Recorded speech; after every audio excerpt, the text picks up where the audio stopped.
Today we are going to talk to Zeina El-Sayed, and Zeina actually is from Alberta, and her specialty is helping clients to file consent orders and divorce applications with the court in Alberta. So welcome, Zeina. It's great to have you all the way from Alberta. Thank you so much. Yeah, thanks for being with us. So you also do some mediation as well. Mm-hmm. And one of the things that you specialize in is filing consent orders and divorce applications with the court for clients that have completed the mediation process, and then they need to finalize their divorce and their separation. Mm-hmm. So can you just give us a little bit of information on what it is that you do, how, what information that you would need from the clients? Just give our viewers some information on that process. Mm-hmm. So I partner with mediators, just like myself, who work with the clients to craft a mediated agreement. And those agreements, as you know, usually have the custody arrangements, parenting, support. Sometimes they have the matrimonial property.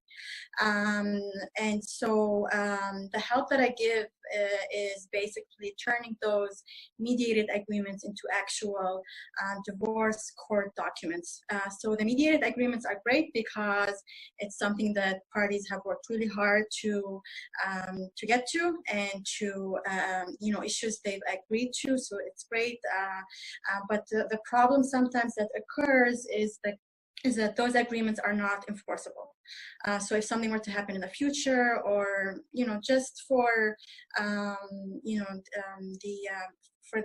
the security of the person, it's good for those documents to be turned into court orders or court documents. So this is what I help with, and also provides the clients a way to finalize their divorce documents. Zeina, how can people avoid a long and expensive divorce?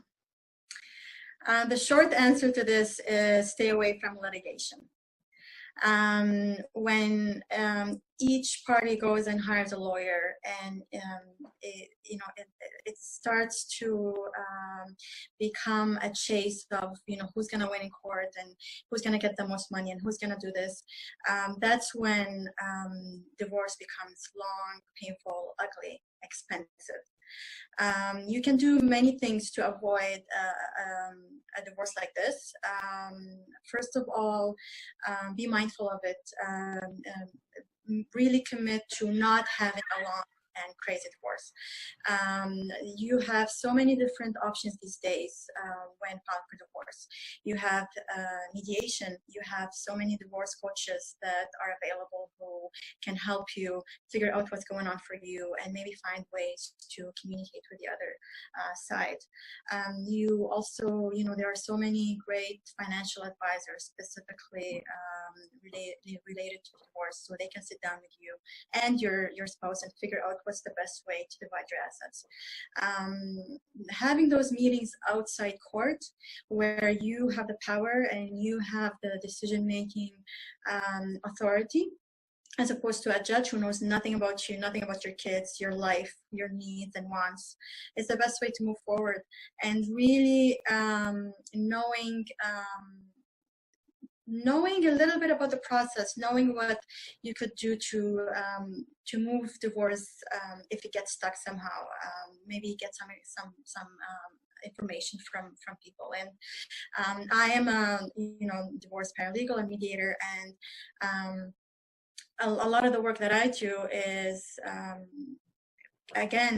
just do the paperwork and turn agreements into viable court documents, so people don't have to go to court themselves and don't have to fight for the things that they want.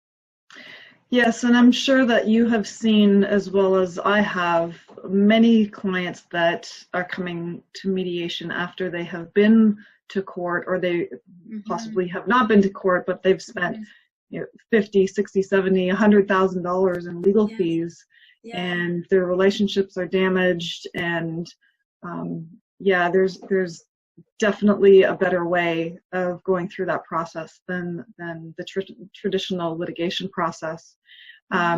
And I guess that would probably answer the next question that I had for you, is the non-traditional way of going through a divorce, because everybody kind of has it in the back of their mind that, oh, the very first phone call that they have to make when they've made the decision, or their spouse has made the decision to separate, is that I have to call my divorce lawyer. And I'd like to see that change to hearing clients say, "Oh, I've got to call my mediator." Yeah. So yeah, no, so for that, sure. yeah, so that you know, it keeps money in their pockets and not going into their lawyers' pockets, and not just the financial part of things, which is huge for some families, but definitely the relationships. The relationships are damaged forever. And not just between the spouses, but also between the children and extended family, grandparents, and so a couple of tips that you could give to our viewers. Okay,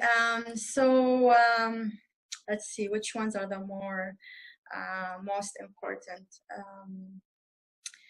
I think just being ready for the divorce before you embark on this, tough journey. Make sure that you are in the right state of mind, that you're supported, that you actually, you have a plan as to moving forward. The best thing that I could say to anyone is, don't burn bridges with your ex-spouse. Make sure that you can always talk about things, that you can always find a way to make things work, especially if you have kids. If you are not able to sit down and talk at the kitchen table, hire a mediator. Mediation is great. A lot of our work as mediators, and you can tell me if you have different experience, but a lot of the work that we do has to do with building a better communication trail with between the clients. So a lot of times the heart of the issue is not so much I want to put my the children in swimming. No, I want to put them in skating. It's more how do we communicate in a healthy way, in a way that our kids can continue to have each of us and continue to thrive as children of separated parents, and we can continue to be able to see one another.